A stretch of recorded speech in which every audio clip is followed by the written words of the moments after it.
C'est vrai, je vous avais dit que la prochaine vidéo, ça serait pour les 4 Fantastiques qui sort aujourd'hui dans une semaine. Et franchement, je commence à avoir hâte. C'était pas ma plus grosse attente de l'année comme Superman. Mais au fur et à mesure de ce que l'on voit, j'ai quand même l'impression que ça va être un film bien produit. Bref, ça me rend assez curieux. Mais aujourd'hui, c'est pas le sujet. On va revenir sur Superman. Parce que je l'ai vu 2 fois depuis. Il y a eu beaucoup de recul qui a été fait sur le film en fait. Moi, j'ai sorti genre une 50aine de TikTok. D'ailleurs, c'est là-bas où je suis actif maintenant, donc si jamais vous voulez me suivre, c'est là-bas où je réagis un peu à l'actu, je trouve ça beaucoup mieux de faire ça en chill sur des vidéos qui font 1 minute 30, 2 minutes, voire 3 minutes des fois, que vraiment vous tenir 8 minutes, 10 minutes, 15 minutes de vidéo pour une news qui vient de sortir ici sur YouTube. Pour revenir en fait sur Superman en fait, parce que il y a beaucoup de choses qui ont été dites, il y a beaucoup de choses sur les réseaux sociaux qui ont divisé aussi, toute la comparaison avec Snyder aussi. Ceux qui me suivent à fond sur TikTok, il y a certains trucs que je vais redire ici, forcément, mais j'ai besoin de m'étaler après ce second visionnage, parce que déjà, ce que je peux vous dire, c'est que même avec ce second visionnage, Superman, c'est un film que j'ai archi apprécié, et je pense que même si je vois les défauts dont certains parlent dans le film, et même si je comprends, par exemple, le fait que Superman est montré comme quelqu'un qui est toujours la tête fracassée contre le sol dans ce film, et ce sera 100% spoiler cette vidéo, c'est un argument que j'entends et que je comprends, mais c'est pas un argument que j'ai parce que moi l'ambiance du film et la vision de Gunn pour cet univers très coloré qui reprend un peu voilà, les comics des années 50 presque, etc. C'est tellement un truc qui a joué sur mon cerveau, j'étais tellement content de voir ça, et pour moi c'est tellement l'univers comics parfaitement bien représenté au cinéma de ce que j'en connais en tout cas. Tout ça, ça fait que j'ai occulté, que j'occulte toujours certains points négatifs, comme par exemple le coup de pied que Superman se prend dans les couilles, tu vois. Je pense que si ça avait été sur un projet Marvel assez mid, etc., et que j'avais vu ça, je me serais dit putain il casse les couilles. C'est le cas de le dire, mais je pense que ça m'aurait vraiment fait péter un câble ou sorti du film, ou tu vois, en mode ah putain ils peuvent pas s'en empêcher ou quoi. Et c'est exactement ce qui se passe ici, hein. James Gunn il peut pas s'empêcher de mettre son humour dans ce film. Et il y a 2 scènes de trop, 3 scènes de trop dans Superman pour moi. La première, c'est cette fameuse scène dans les couilles où là, je me suis dit pourquoi tu vois, pourquoi. Ensuite, il y a la fameuse scène de chez les parents. J'en ai pas parlé des parents dans ma critique, mais chez les parents, pour moi, c'est un gros raté, les parents de Clark. Bon, ils les appellent Ma et Pa, je crois, mais ça, c'est par rapport aux comics All-Star Superman dont est inspiré aussi le film. Même si en vrai, pour avoir lu All-Star Superman, je sais pas d'où ils se sont inspirés, mis à part peut-être pour ça et le costume. Faut savoir que All-Star Superman, ça raconte un peu la mort de Superman, enfin parmi plein de morts de Superman qui existent dans les comics, mais ça revient un peu sur les 12 travaux de Superman, les 12 travaux qu'il doit faire avant de mourir pour que la Terre soit en paix et ait toujours une certaine défense, même quand son plus grand protecteur va finir par périr, quoi. Donc ça raconte cette histoire-là. C'est un comics qui est assez particulier, et peut-être aussi sur le découpage, je crois que c'est peut-être sur... Non, je crois que c'est plus For All Seasons, dont le film s'est inspiré aussi. For All Seasons, où là, par contre, je ressens un peu plus l'ambiance de For All Seasons, le côté Lex Luthor, voilà, la relation qu'il y a entre les deux, le gigasum de Lex Luthor, le fait qu'il déteste Superman, le fait qu'il le connaisse aussi. Mais bref, pour revenir aux parents, pour moi, c'est un gros raté, parce que c'est vrai que les parents font un peu teubé dans ce film. C'est pas non plus ce qu'il y a de plus important, mais pour moi, si tu veux comprendre l'humanité d'un personnage, comme c'est le cas ici, comme c'est énormément mis en avant, tu dois insister sur son éducation. Et là, le problème, c'est que les 2 parents, je sais pas ce qu'il a fait Gunn avec, mais il les a présentés vraiment comme des teubés. Alors, le fait que sa mère dise « j'ai lavé tes bottes », etc., moi, je trouve pas ça incohérent, dans le sens où Clark, c'est un mec occupé qui est à Metropolis H24, il voit jamais, je pense, ses parents. Il a pas le temps, même quand il les appelle, il est en train de faire 36 000 choses en même temps. Donc ça m'étonne pas d'avoir une maman poule un peu comme ça. Moi, ce qui m'a plus sorti du truc, c'est le fait, vous savez, de mettre le haut-parleur comme ça et de la faire gueuler dans son téléphone. Alors ok, je veux bien qu'on joue avec le cliché du boomer qui sait pas faire un FaceTime et qui monte son front et tout. Mais c'était un peu... voilà, il a un peu tiré sur la corde. J'aimerais aussi revenir sur la 3e scène qui m'a un peu sorti du truc. Je sais pas ce qu'elle vient foutre ici, cette scène. C'est au moment où Superman bute Ultraman, ou en tout cas l'envoie dans un trou noir. Parce que, les gars, je vous l'ai vite fait aborder dans ma critique. Je vous le redis ici, le mec est pas mort. Le mec est parti très certainement dans un univers alternatif ou dans une autre dimension, je sais pas trop quoi. Et il va revenir dans 10 ans avec la gueule un peu foiré, et on va dire qu'il s'appelle Bizarro. J'en suis sûr et certain, tu vois. D'ailleurs, il y a des reproches qui sont faits par rapport au fait que Superman à ce moment-là tue Ultraman, et en vrai, je comprends pas ce délire. En fait, les héros au cinéma ont toujours tué leurs ennemis. Alors pas de manière directe, mais tu vois, tu prends les films Spider-Man, y a quasiment tous les méchants qui meurent à la fin. Alors c'est pas Spider-Man qui tue le méchant, mais ils arrivent toujours à trouver un moyen de mise en scène pour que le méchant périsse, tu vois, ce qui est un peu le cas ici aussi. Mais bref, cette scène où il le balance dans le trou noir, ensuite il y a Mister Terrific qui arrive et qui dit ouais, arrête de glander et viens faire les choses sérieuses, viens t'occuper de ce qu'on attend de toi, je sais pas trop quoi. Et tu vois Superman qui dit ouais, je m'occupais de choses sérieuses là. C'est un peu comme un gamin, et ça j'ai pas compris non plus pourquoi cette scène. Pour moi voilà, c'est 3 scènes qui vraiment n'avaient pas forcément sa place. Et je conçois aussi les rumeurs, parce qu'on a eu des rumeurs il y a un petit moment, au moment je crois des projections test, visant à dire qu'ils avaient remonté le film pour que pas mal d'humour soit enlevé. Et vu cette scène, comment elle tombe sur la poêle, comme ça si on veut, au moment où juste après que le gars ait tué le méchant du film, si on veut, c'est pas vraiment le méchant du film, mais juste au moment où il arrive à finir ce combat, et je sais pas, je me pose des questions, je me dis ils ont certainement retiré des trucs, c'est certain. J'ai envie aussi de parler de Snyder et James Gunn. C'est la guerre sur les réseaux, et en fait il y a un truc, et ça j'en ai parlé sur TikTok, il y a un truc qui est archi cool. Alors moi vous savez, voilà, sur cette chaîne, j'ai plus besoin de le prouver je pense, mais archi content de ce qu'a fait Snyder, j'ai adoré son univers, etc. On a milité pour le Snyder Cut, etc. Mais je reste un fan de DC avant tout. Et donc ça me permet, ça je pense, d'avoir un petit recul sur certains propos qui sont dits, notamment le fait que ce Superman-là de David Corenswet ou celui de James Gunn, appelez-le comme vous voulez, serait un Superman beaucoup trop... nier en fait, un mec qui est pas du tout badass, un mec qui est trop humain. C'est beaucoup ce qu'on dit de ce Superman, un mec fragile quoi en fait, voilà.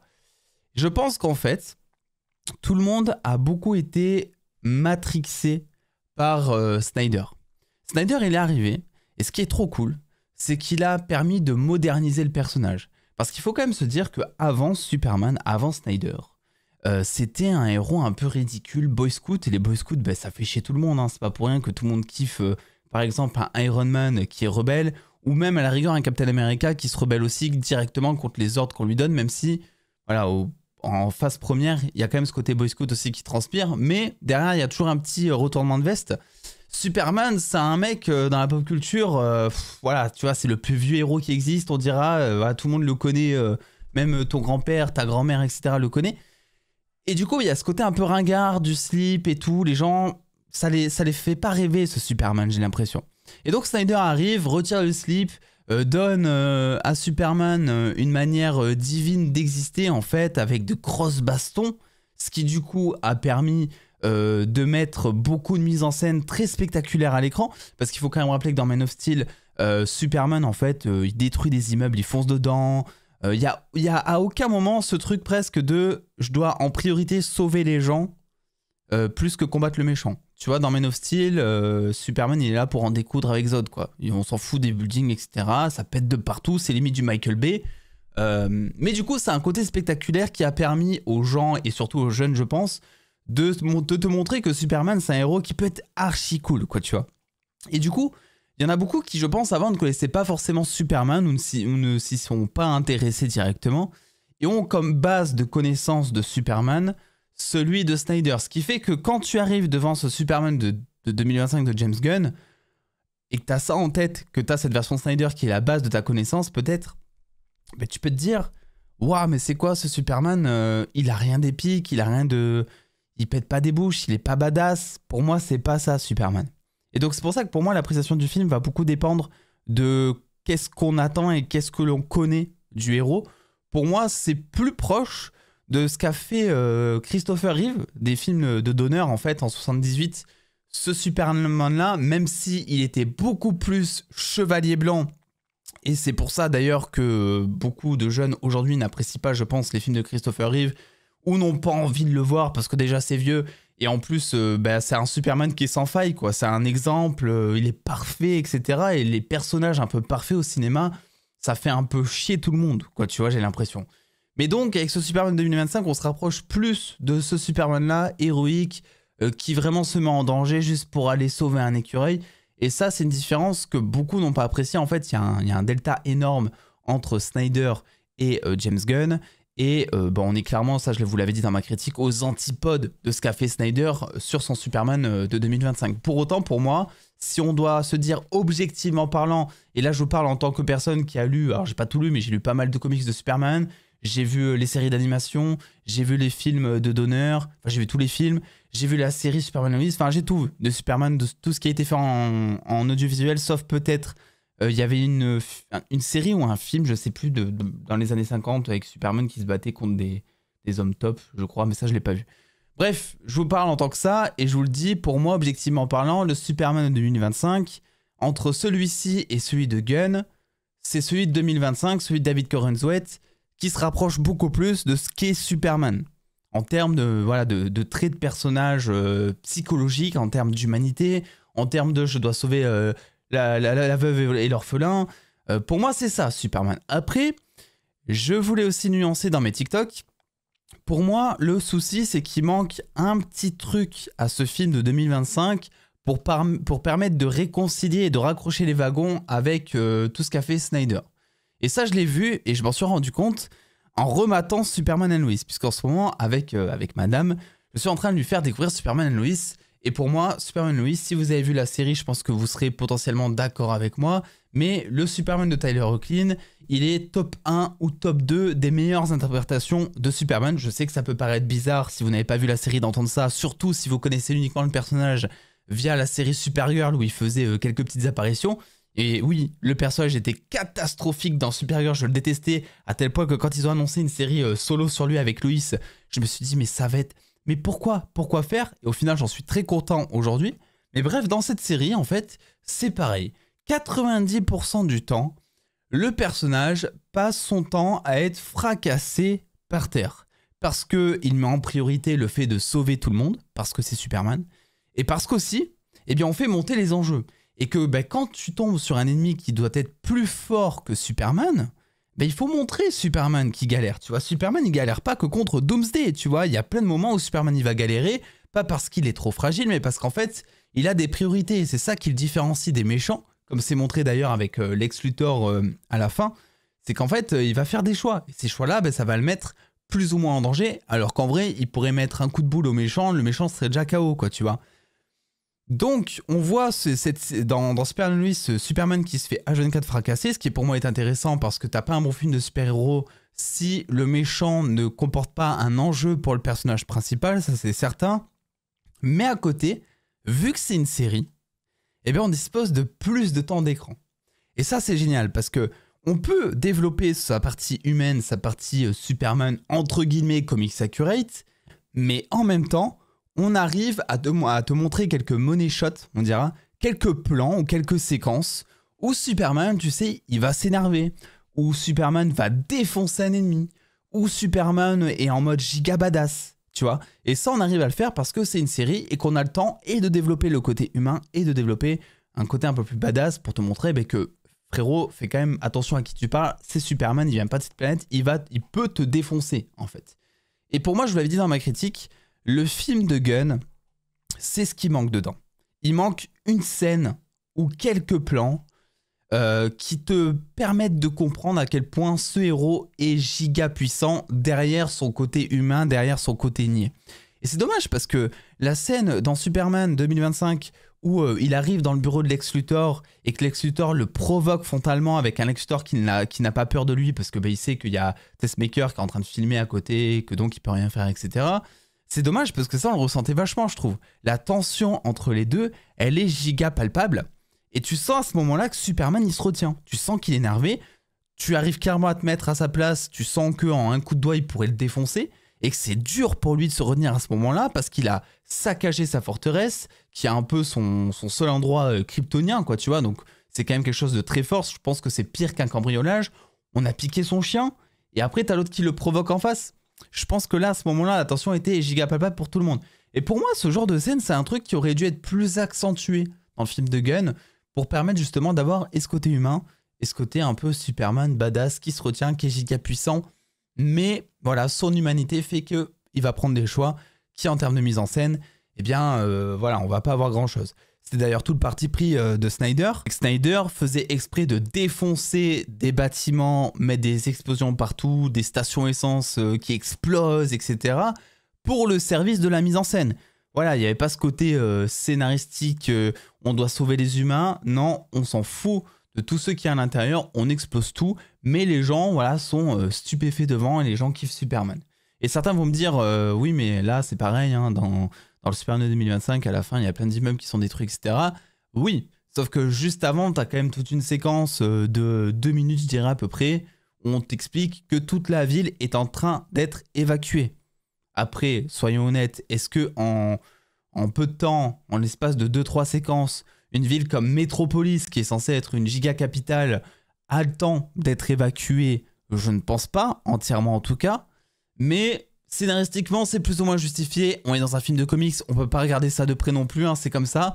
En tout cas, j'ai regardé lors de mon deuxième visionnage, à chaque fois qu'il y a des bâtiments qui sont coupés en deux, que tu vois à l'intérieur des bâtiments, que tu vois les fenêtres, etc., il n'y a jamais personne dedans. Voilà, donc c'est plus ou moins justifié. Après, si on veut vraiment parler du côté réaliste, je pense qu'il y a eu des morts. Hein. Voilà, à ce moment-là, c'est sûr, il y a eu des morts. Mais les journaux n'en parlent pas à la fin. Et c'est justifié dans une séquence juste avant. Donc là-dessus, voilà. Ensuite, Mister Terrific, j'avais envie d'en parler aussi parce que je le trouve incroyable dans ce film. La séquence de combat qu'il a avec Lois, au final, quand il arrive donc au camp militaire, elle fonctionne tellement bien, vraiment. Le personnage arrive tellement à être giga badass et en même temps un peu attachant parce que tu sens que c'est un mec qui cache sa sensibilité. Et en fait, avec Mister Terrific, on veut essayer un peu d'en faire le Iron Man de DC, mais dans un genre totalement différent, parce que Mister Terrific, c'est censé être le mec le plus intelligent de l'univers DC. Et je suis content qu'il soit là dès le départ, et je trouve qu'il en impose vraiment dans son intelligence et dans sa mise en scène, parce que même si au début il paye pas de mine avec son blouson de cuir, etc. D'ailleurs, ça c'est dommage, j'aurais peut-être aimé avoir un peu plus, tu vois, un court truc sur son origin story pour comprendre pourquoi est-ce qu'il est habillé comme ça, pourquoi est-ce qu'un mec aussi stoïque, aussi froid et aussi intelligent se trimballe avec voilà, un blouson de cuir de cette couleur. Enfin, tu vois, pourquoi est-ce qu'il a cet uniforme-là? Je trouve qu'il y a un contraste et ça aurait été intéressant peut-être d'expliquer ça peut-être sous 2-3 vannes, un peu comme avec Guy Garner et sa coupe de cheveux, qui pour moi, voilà, Guy Garner, Green Lantern dans ce film, c'est le point le plus parfait. Pour moi, même ceux qui ont détesté le film, j'ai pas vu une seule personne dire ouais, ce Green Lantern, j'en peux plus, il est trop chiant. Parce qu'en fait, je pense qu'il a surpris tout le monde sur les attentes. Voilà, Green Lantern, on l'avait vu arriver dans le film, on s'est dit waouh, il va être bien relou, pourquoi avoir mis ce Green Lantern dans le film? Et au final, après quelques trolls, notamment lors du Super Bowl, hein, merci James Gunn, hein, tu sais, quand tout le monde avait fait nuit blanche pour le Super Bowl, parce qu'on savait qu'il y aurait des images exclusives de Superman qui seraient montrées durant le Super Bowl, et qu'ils ont montré ce Green Lantern en train de se coiffer là pendant, je crois, 6-7 secondes. Ah, je peux te dire que ça, c'était un giga troll de fou. Hein. James Gunn, je pense que tu t'es fait insulter dans tous les sens. Mais bref, ce Green Lantern est vraiment, vraiment sympa, pour le coup. Et j'ai hâte de le revoir dans Peacemaker saison 2. Parce que oui, il sera dans Peacemaker saison 2. Hawkgirl à côté, je la trouve... voilà, je sais plus si j'en ai parlé. En fait, j'ai tellement parlé de choses et tellement peu en même temps dans ma critique que je suis sûr que j'ai omis plein de choses. Mais Hawkgirl, pour moi, elle est inutile. C'est trop dommage parce qu'Isabella Merced, parce que Hawkgirl... Mais pour moi, charisme zéro, si elle n'était pas dans le film, ça serait pareil. Tu vois, alors oui, elle bute voilà, le politicien, etc. Mais en soi, tout le monde aurait pu le faire à sa place aussi. Il fallait bien donner un rôle là-dedans. Mais mis à part ça, elle apparaît 2 minutes à l'écran. Et je trouve qu'elle est un peu inutile, mis à part crier pour rien tout le temps. Je trouve que le côté badass qu'on essaie de lui donner dans sa mise en scène, mais il marche pas tellement, aussi mine de rien. Mais à côté, Terrific et Green Lantern, c'est vraiment de la frappe atomique. Le kaiju, j'ai kiffé. Pour moi, c'est la meilleure scène du film. C'est malheureusement le cas aussi, hein, parce que si je te dis qu'une scène en début de film, c'est la meilleure scène d'action du film, c'est qu'à côté, le climax a potentiellement été raté. Et je sais pas s'il a été raté, mais en tout cas, je trouve que la scène de fin avec Ultraman, bon, on va pas s'en rappeler pendant 600 ans, quoi, tu vois, mine de rien. Après, je conçois toutes les critiques qu'il y a sur ce film. Moi, malgré tout, j'ai mon film de comics. Et j'ai très hâte de voir où est-ce que ça va aller en termes d'univers. Et je suis pas forcément d'accord concernant tout le lore de Superman qui a été changé. Et ça m'étonne énormément en fait, si vous voulez, de la part de James Gunn. Parce que James Gunn, bien avant qu'il fasse Superman, ça a toujours été dit, c'est un amoureux des comics. Il respecte les artistes. D'ailleurs, ils sont même crédités dans le générique, hein, pour beaucoup d'ailleurs. Et c'est un amoureux qui ne chercherait pas non plus à changer totalement le lore d'un personnage pour se l'approprier. Alors évidemment, il va se l'approprier sous le ton, sous la forme, comme il a fait dans ce film, où il va rajouter un peu sa patte. Je veux dire en termes d'origin story, dire que Kal-El a été envoyé sur Terre pour annihiler l'humanité, en fait, parce que c'est la deuxième partie du message, ça qu'il découvre après, pour moi, c'est pas le cas. Alors on te dit quand même que dans le film, c'est pas du tout fake. T'as Mister Terrific qui dit oui, mais non, mais je les connais les traducteurs, jamais de la vie ils auraient menti là-dessus. S'ils le disent que c'est vrai, alors c'est que c'est vrai. Donc t'as quand même 2 confirmations, même 3, te disant que cette deuxième partie du message, c'est vraiment ce qu'a reçu Kal-El. Mais moi je pense que James Gunn a un plan. Et c'est pas je pense, c'est il a un plan. Voilà, il est là pour, je crois, 10 ans sur son chapitre Gods and Monsters et tout. Et il a déjà communiqué sur le fait qu'il y aura un grand méchant, etc. Un peu comme Marvel à la Thanos, etc. Et pour moi, ça commence maintenant. C'est juste qu'on ne le sait pas encore. Mais tu vois, pour moi, les parents de Kal-El, on va les revoir. On va les revoir et on va apprendre que la deuxième partie du message, c'était absolument pas ce qu'ils ont envoyé. Et qu'en fait, c'est genre un Brainiac ou tu vois, un big méchant qui lui a piraté directement le message et qui a changé cette partie du message pour que Kal-El en fait laisse tomber sa part humaine et devienne avec le plus de chances possible l'annihilateur que le grand méchant veut qu'il soit pour annihiler, je sais pas, la Terre pour le plan de Brainiac ou pour n'importe quel plan, je sais pas trop quoi encore. Mais pour moi, c'est plus ça. Je dis Brainiac parce que pour moi, c'est le plus enclin, Brainiac comme méchant, à hacker, pirater, etc. C'est un méchant qui est connu pour ça aussi, très intelligent. Mais je pense qu'il y a un côté là parce que dire que les parents de Kal-El l'ont envoyé pour annihiler l'humanité, c'est totalement un énorme changement par rapport à ce que l'on connaît du personnage. Et ça m'étonne de la part d'un gars comme Gunn qui est amoureux des backstories et des comics d'ici, quoi, tu vois. Donc je songe plus à ça. On verra, le temps me donnera raison ou pas. Faudra attendre un petit moment, mine de rien. Et j'en ai aussi envie de revenir sur Supergirl. Cher confrère youtubeur, quand vous voyez Voldemort apparaître pour la première fois dans Harry Potter et qu'il est en mode dégueulasse parce que devant il y a la tête du prof et derrière il y a la tête de Voldemort qui est dégueulasse en CGI. Vous vous dites pas non mais c'est dégueulasse, Voldemort il est pas censé ressembler à ça ou quoi? Vous vous le dites pas parce que c'est un personnage qui est écrit comme ça dans les livres. Donc tu sais que ça vient de quelque part. Alors Supergirl, il faut se renseigner, les gars. Supergirl, oui, elle est bourrée à la fin du film Superman. Elle a pas du tout l'air épique. Et beaucoup ont râlé là-dessus. En disant, mais c'est quoi cette Supergirl? Ça ne donne pas du tout envie d'aller voir le film. Ça pue le côté James Gunn. Je vous l'accorde, ça pue le côté James Gunn. Mais c'est exactement cette Supergirl qu'on doit avoir parce que c'est ce qui va être adapté, on le sait depuis maintenant 2 ans, Supergirl Woman of Tomorrow, le comics, l'histoire, sera ce qui sera adapté, non pas inspiré, ce qui sera adapté pour le live action avec Millie Alcock dans le rôle. Donc forcément, c'est respecté à fond.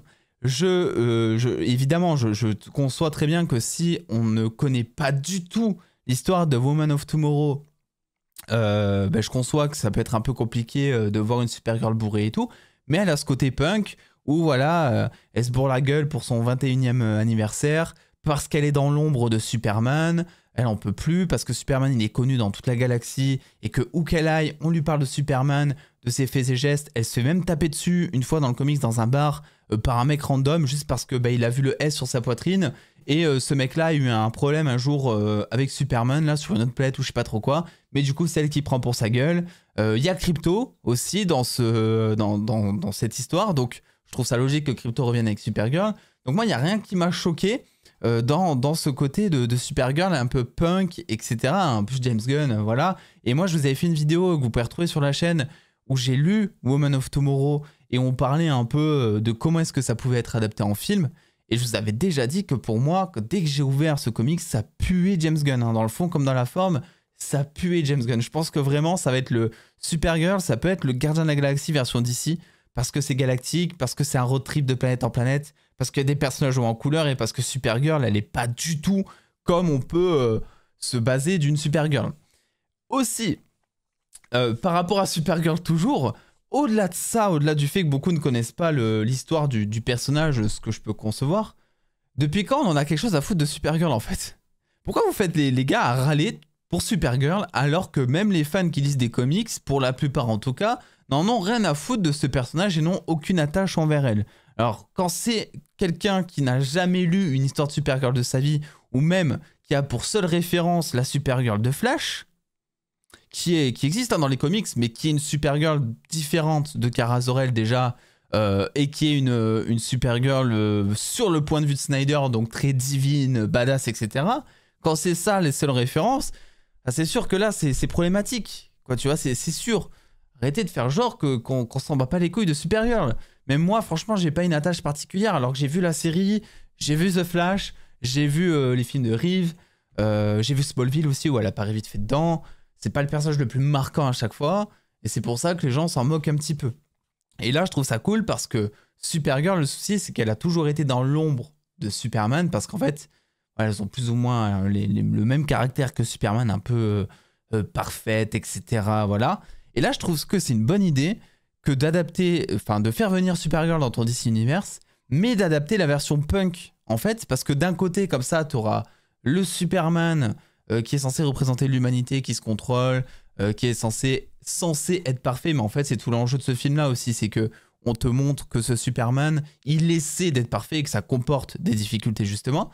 Et de l'autre côté, tu auras Supergirl très punk, en fait très rebelle, plus jeune, même si de mémoire à la fin de Woman of Tomorrow, elle se calme un peu à ce niveau-là, elle est plus du tout en mode je me bourre la gueule tous les soirs, etc. Mais bref, voilà, tout ça pour dire que bon, ne prenez pas tellement pour argent comptant. Moi, je suis désolé, à partir du moment où tu parles d'un personnage dans un film, c'est que tu t'es au moins renseigné un minimum avant sur ce que ça doit être. On a tous eu l'info, ça a cassé Internet. Il y a plein de créateurs qui ont fait des vidéos sur les annonces de James Gunn. Renseignez-vous un peu. On savait que ça allait s'appeler... de base, le film s'appelait Supergirl Woman of Tomorrow. Même s'il a été renommé, je crois, juste Supergirl depuis. Donc juste en lisant le scénario... Je crois que le scénario, quand tu le lis, ça commence vraiment par Kara Zor-El, le soir de son 21e anniversaire, se bourre la gueule. Ça commence vraiment comme ça, je crois, le synopsis, quand tu vas acheter le livre. Donc, il n'y a rien de très compliqué, en fait. Il faut juste être curieux, quoi, et essayer de bien dire les choses, quoi, je pense. Voilà. Ensuite, eh bien, écoutez, Lex Luthor, toujours VIP, évidemment. Testmaker, bah, écoutez, prévisible. En fait, c'est ça, ce film, c'est qu'il m'a procuré aucune surprise, quoi. Voilà, on dira, parce que je m'attendais à tout et parce que je suis un fan et parce que je pense que j'avais à peu près tout lu, en fait, comme avec Ultraman, etc. Mais concernant le grand public, je pense que ça va marcher. Alors là, en France, il faut savoir que le film fait un démarrage assez moyen en France, mais c'est pas étonnant. Moi, j'en avais discuté avec les collègues au ciné et on s'était dit que ça allait pas forcément fonctionner en France parce qu'en fait, en France, on s'en fout un peu de Superman, surtout quand en fait c'est un Superman qui est très comics en fait comme ça. Et du coup j'ai hâte de voir comment ça va faire en France avec les 4 Fantastiques, parce que y a aussi ce côté comics justement, en tout cas ça a l'air de ce qu'on voit dans les bandes annonces, il y a ce côté comics des années aussi 50-60, on verra comment ça va donner. Mais je vois plus de gens en France qui sont hypés, au ciné en tout cas dans mon taf, je vois plus de clients qui parlent des 4 Fantastiques en mode « Ah, j'ai trop hâte » que de clients qui ont parlé de Superman. Après, sur le monde entier, le film fonctionne. Superman fonctionne. Là, apparemment, Warner vise, je crois... Alors, apparemment, il viserait 500 millions au box-office mondial. Et ils se disent qu'avec la VOD et le merch, ça sera assez pour atteindre genre 600-700 millions. Et que donc, le film sera bien rentable et qu'ils seront contents. Je sais pas si on doit y croire. Je sais pas s'ils seraient contents avec 500 millions. Moi, ce que je peux vous dire, c'est que j'estime ça, là, ça fait une semaine que le film est sorti. Je pense que le film peut atteindre genre 570 millions au box-office mondial. Voilà, je pense. Et en vrai, ce sera cool, tu vois. Il faut arrêter d'ailleurs aussi de comparer le box-office de Man of Steel et de Superman en essayant de vouloir prouver quelque chose ou je sais pas trop quoi, en disant « Non mais tu vois, on s'en fout, Man of Steel faisait mieux, tout le monde s'en fout de ce nouveau Superman ». Parce qu'en fait, on s'en fout, nous, enfin nous, je dis nous comme si j'étais du côté de James Gunn, alors qu'en vrai, je suis ni du côté de Gunn, ni du côté de Snyder, je suis du côté de DC. J'ai envie de voir un univers DC qui fonctionne enfin au cinéma et qui soit bien, tu vois, c'est juste ça. On s'en fout que Man of Steel batte ou non Superman 2025 au box-office. Mais alors, vraiment, franchement, moi, là-dessus, je m'en fous totalement. Et franchement, tant mieux s'il le bat. Et puis, on s'en fout s'il le bat pas, hein, honnêtement. Tout ce qu'on veut, c'est une histoire d'ici, c'est quelque chose qui se construit au cinéma. Moi, ce que je veux, vu que j'ai apprécié le film, c'est que le film ne bide pas. Parce que si le film bide, après, pour le reste de l'univers, ben, ça veut dire que Warner va être un peu plus tatillon sur combien il va donner de budget à James Gunn pour les autres projets. Ça réduit un peu les chances d'avoir un univers très ample au cinéma et très riche. Parce qu'en fait, c'est ça aussi qu'il faut retenir, c'est qu'il y en a beaucoup qui tapent sur Gunn en disant « Non mais j'ai pas aimé Superman, donc nique cet univers d'ici, ça me saoule ». Bah en fait, l'avantage, en tout cas tel que Gunn nous le vend et tel que moi je connais d'ici aussi dans les comics, l'avantage de DC Comics, c'est que très souvent, et chez Marvel c'est un peu pareil mais c'est moins connu, souvent les personnages sont vraiment très différents en fonction des artistes qui sont dessus, quoi, tu vois.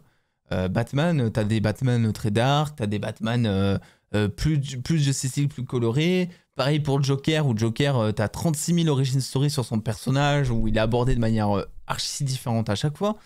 Et en fait, d'après ce que Gunn dit récemment, et tout le temps d'ailleurs, c'est ce qu'il veut faire aussi. Donc si vous n'avez pas aimé le film Superman, qui est écrit, réalisé et produit par James Gunn, ça ne veut pas dire que vous n'allez pas aimer, par exemple, le prochain film, je crois que c'est Clayface, écrit par Mike Flanagan, ou le prochain Swamp Thing aussi, qui est dans un tout autre genre. Évidemment, Gunn produit. Évidemment, tout ça sera dans un univers connecté, ce qui veut dire que y aura ce truc voilà, qu'il faudra arriver potentiellement quelque part et tout.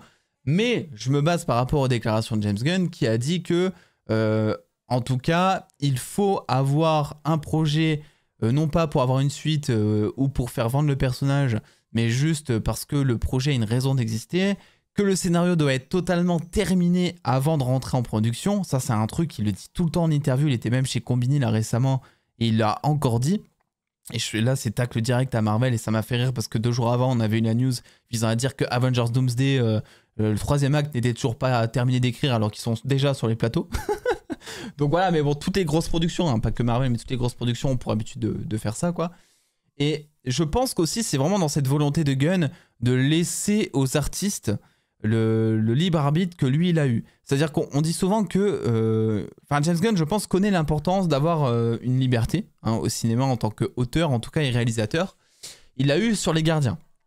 Il a fait l'expérience, c'est que ça a été un des rares, je pense, réalisateurs et storytellers du MCU à avoir la quasi pleine confiance de Disney. Je dis quasi parce que on n'est jamais sûr à 100%, on n'est pas en interne, de savoir à quel point il a eu carte blanche, quoi, tu vois. Mais vu le projet, vu Les Gardiens, comment ça a été, je pense qu'il a quand même eu beaucoup de liberté, quoi, tu vois.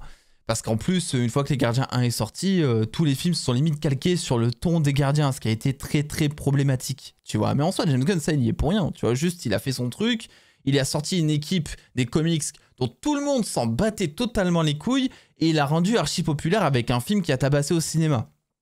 Donc ouais, Disney a essayé de reprendre la formule derrière. Mais quoi qu'il en soit, je pense que voilà, il connaît cette importance d'avoir une liberté.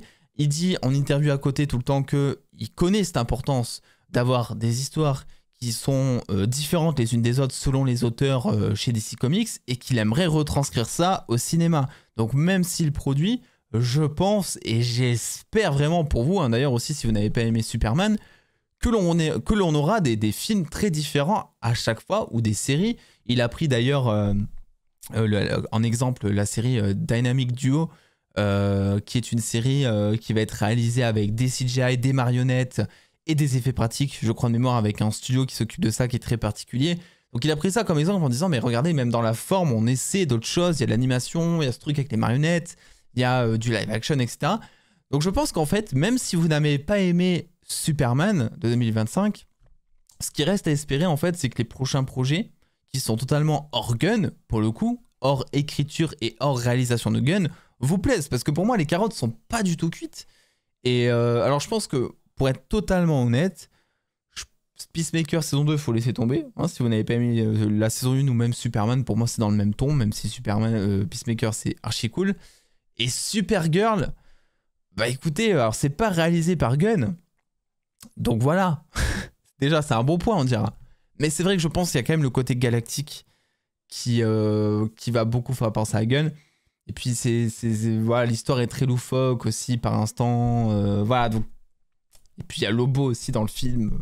Donc je sais pas vraiment comment ça sera, mais en tout cas de loin ça ressemble vachement au Gardien pour l'instant en tout cas quoi, voilà. Donc voilà, juste putain, une longue vidéo de 35 minutes là pour le coup, je sais même plus de quoi j'ai parlé, de quoi j'ai pas parlé. Je suis en roue libre. Superman c'est un film que j'ai adoré et limite là depuis que le film est sorti je ne pense qu'à ça, il y a des TikTok tous les jours là-dessus. Là je suis en train de faire une vidéo de 40 minutes où je vous parle non-stop. Je trouve ça trop cool, ça faisait longtemps que ça m'était pas arrivé. Pour autant, vous faites pas d'idée, hein, parce que beaucoup me disent c'est quand que tu reprends les vidéos et tout. J'ai déjà expliqué tout ça. Voilà, il y aura une vidéo qui sera pondue par-ci, par-là. Vous ne savez pas, mais moi je ne sais pas. Voilà, c'est comme ça. Le kiff avant tout. Maintenant, je me force plus. Et maintenant, pour le côté actualité et tout, je prends beaucoup plus de kiff sur TikTok. Voilà, des trucs vite fait, à l'arrache, ou totalement naturels et tout. Donc venez là-bas si jamais.